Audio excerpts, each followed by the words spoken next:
Out of the night that covers me, black as the pit from pole to pole, I thank whatever gods may be for my unconquerable soul. To most people, William Ernest Henley was, and is, the sum of those words.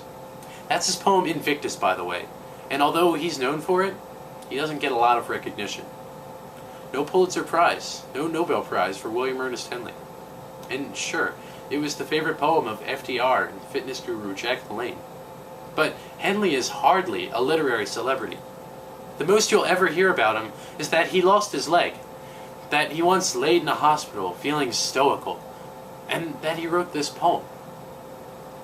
That seems like kind of a disservice to a man who endured poverty and privations, doesn't it? Actually, I think not. You see, William Ernest Henley isn't amazing because he had a hard life. He's amazing because he rose above. He's amazing because he pushed on and found joy and had his message heard. He's amazing because he left behind a work of art that speaks to the fighter in all of us. William Ernest Henley was born in 1849. The great poet's father was a bookkeeper and stationer, literally a Victorian pencil pusher. It was an inauspicious beginning, absolutely. At the age of 7, Henley contracted tuberculosis, consumption, not the disease you want to have in Victorian England. However, during his formative years, he was granted a role model that helped him to achieve his destiny. The poet T.E. Davis was the headmaster of the Crypt Grammar School where Henley attended for 2 years when he was 12 and 13 years old. In Davis, Henley was exposed for the first time to a man of letters, a man, he said, of sheer genius. According to Henley, he came to me with kindness at a moment in my life when I needed kindness even more than I needed encouragement. Davis loaned him books on poetry and Latin and guided him on his career to becoming a writer. I guess they say a little kindness goes a long way, right?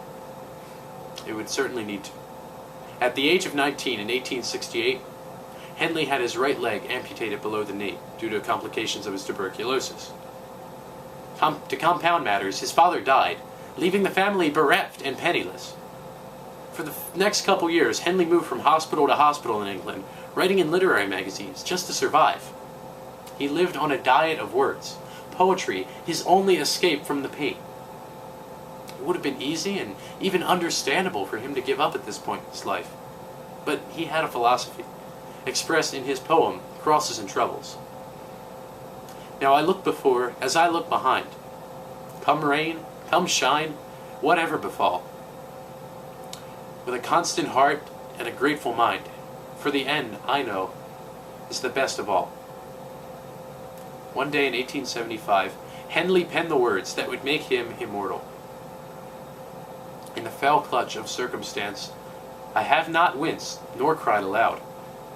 Under the bludgeonings of chance, my head is bloodied, but unbowed.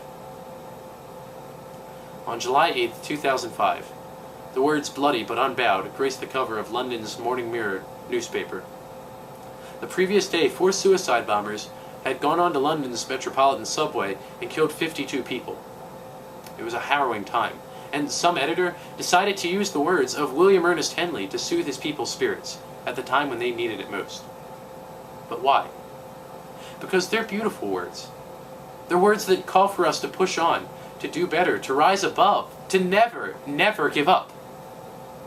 And you know what? I think that's exactly how William Ernest Henley would like to see his words, his message used. You see, he was a poet and a scholar, a communicator. But more than that, he was a vociferous, rebellious lover of the light. He was a man who loved to talk, who loved to be heard, a man who loved to live. And because he spent so much time in darkness and pain, he loved to love. Why is William Ernest Henley inspirational? Because he rose above. He never looked back. He learned to be heard. He wrote a poem.